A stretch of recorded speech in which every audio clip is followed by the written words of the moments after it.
Welcome to Eye on the Desert. Today, I am pleased to bring a friend of mine onto the program, David Perry, who does a good bit of PR work around the desert for a lot of great local organizations. But today, I want to talk to you, David, about your brand new novel that is out called Upon This Rock. Well, thank you very much, my fellow Star Trek lover. Ahoy to you. Well, welcome aboard, Eye on the Desert here. Obviously, I was reading about the book and reading up. It's gotten some great reviews, well received.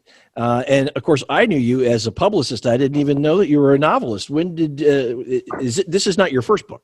Well, it's my first published book. I mean, I've been writing since I was in my 20s, and like so many writers, I have another one in a drawer that started during the AIDS pandemic. And now that, 40 years later, I'm in another pandemic, I think maybe I'll be able to finish that one with some perspective.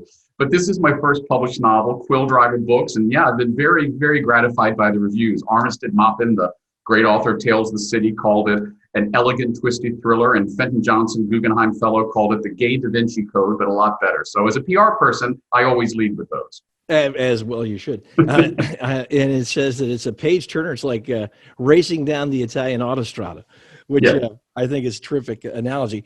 Tell people just a little bit about this book. It starts off in Orvieto, a city that I dearly love. Well, I'd love to be there and do a tour with you. We were supposed to be in Orvieto this year launching the book. The actual day the novel starts, November 30th, 2013. And November 30th, 2014 was our first day there. And sadly, this is the 10-year anniversary of the event that inspired the novel, the suicide of a young man who was destined for the priesthood, but at the last minute, the Vatican denied it to him, and he killed himself by jumping from the rocks in Orvieto. And we arrived on this anniversary, and I became obsessed with the story. And later, when I found out that Orvieto was also where the Pope was when Henry VIII asked for his divorce, boom, this idea for a mystery spanning 500 centuries dropped into my lap. Well, that's very cool. It's great that this is your first published work, and it's being so well received. And as you say, it's based on an actual event, but you really use that as kind of the jumping off point for your really it's kind of a centuries old conspiracy. It is very, it starts in 1527. Actually, it goes back and touches 3,000 years of Etruscan history in Orvieto. I'm a nut about history.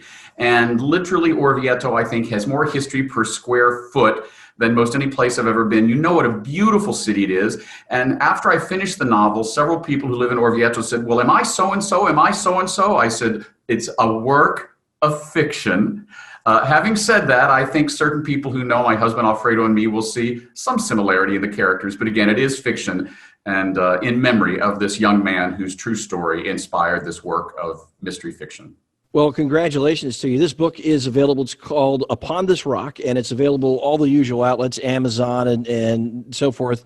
Is there a special website where you would prefer people to go?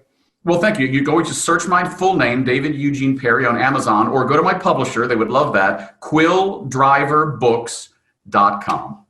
Terrific, David. For the history lover and for the mystery lover in your family, this is a perfect gift.